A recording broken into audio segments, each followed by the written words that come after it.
A modern professional cycling team is a huge and complex operation to run. We've come to Denia in Spain with the Lotto Dstny team to see how they're starting to prepare for the 2024 season. This is a Pro Tour team's training camp by the numbers.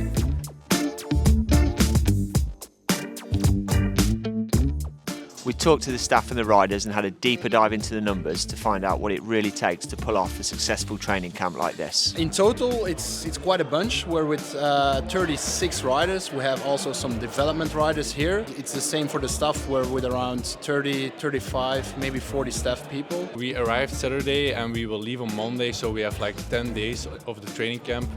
And I think we'll do approximately 1,250 kilometers, which will be like around 40 hours total duration on the bike.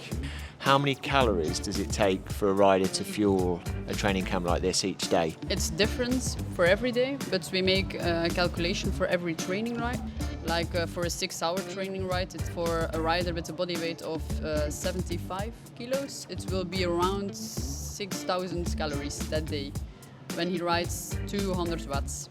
So it's a lot. We have 2 big trucks over here. We have 2 mini buses. We have 1 van and 6 normal cars. So quite a lot of vehicles.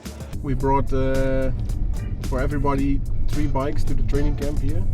And on top of that, we brought for everybody a new TT bike. So in total, that's 120 bikes. For the training camp, we also have 60 spare wheels, but normally we have everything 3-4 times with us.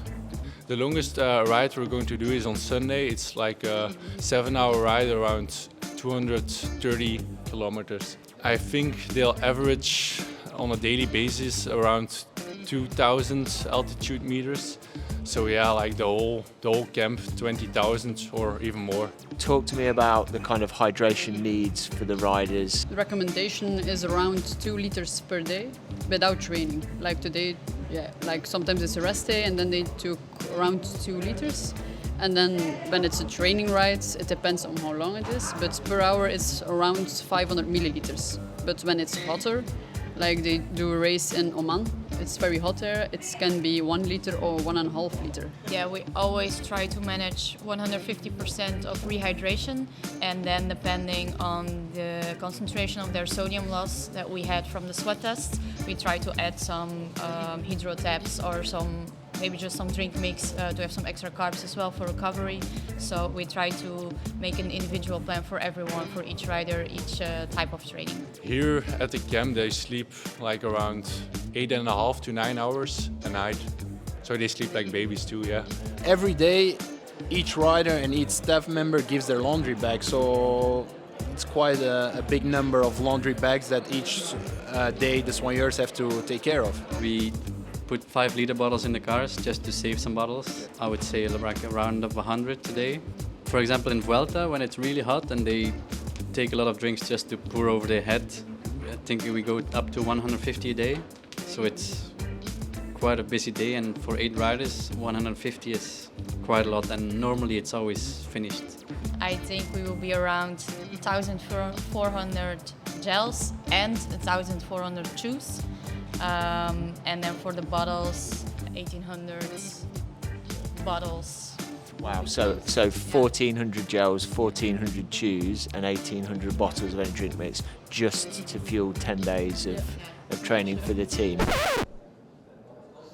I just had to take 5 minutes and have a little bit of a lie down. As we supply all the gels and chews for the team, I found out that they used nearly 3,000 of them on this 10-day training camp alone. Yeah, it was a nice ride.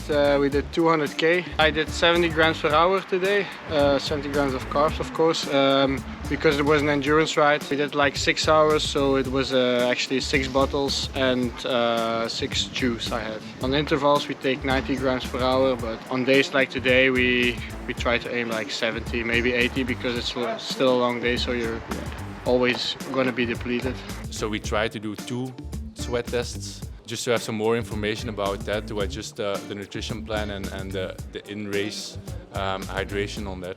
So there you have it, 10 days, over 2,000 kilometres ridden, 6,000 calories a day and nearly 3,000 gels and chews down the hatch.